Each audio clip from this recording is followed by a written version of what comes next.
ఎవరి పేరు వాళ్ళు చెప్పుకోకూడదు అని అనటంలో ధర్మం ఏమిటి? అలాగే ఎదుటి వారిని నిందించటం, ఎవరికి వారు పొగుడుకోవటం ఇది అధర్మం అంటారు. ఇందులో అంతరార్థం ఏంటి? స్వవచో విఘాతం అన్న ఒక పదం ఉంది. మన పదాన్ని మనమే వెనక్కి తీసుకోవడమో, లేక మనం అన్న పదాన్ని ఇది నేను అనలేదు అంటూ సమర్థించుకోవడమో మొదలగునవి న్యాయంలో, వాద వివాదాలలో ఈ మాట వెనక వచ్చేవిగా ఉంటాయి. మన పేరు మనం చెప్పుకోకూడదు.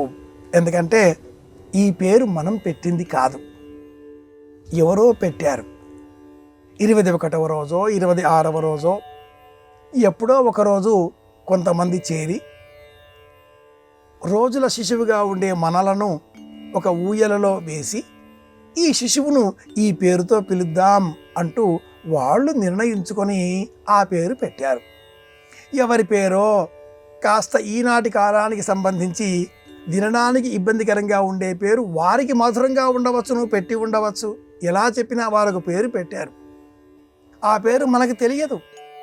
కొంతకాలం గడిచిన తర్వాత బడిలో చేర్చితే ఉపాధ్యాయురాలు, ఉపాధ్యాయుడు ఆ పేరుతో మనల్ని సంబోధిస్తే మనం కూడా వచ్చామండి అంటూ చెయ్యి అలా ఎత్తి ప్రతిస్పందిస్తే ఇది నా పేరు అంటూ చిన్ననాటి నుంచి ఆ పేరుతో అందరూ పిలుస్తూ పిలుస్తూ పిలుస్తూ ఉండగా ఇది నా పేరు అనుకుంటాం. కానీ ఆ పేరు మనది కాదు, వాళ్ళు పెట్టారు. కనుక శాస్త్రం, ధర్మశాస్త్రం ప్రకారం ఎవరికి వారు తన పేరు చెప్పకూడదు. లవకుశ, కుశలవ ఆ వృత్తాంతాలలో మీ పేరేమిటి అని అడిగాడు రామచంద్రుడు. ఆ ఇద్దరు తమ పేరు చెప్పుకోవడానికి శాస్త్రం విరుద్ధం అంటూ సమాధానం చెప్పి యుద్ధానికి వచ్చిన వారు పేరేమిటి, యుగక్షేమాలేమిటి, చదువు సంధ్యలేమిటి ఇలా ప్రశ్నిస్తారా యుద్ధం చేయక అంటూ వాదిస్తారు.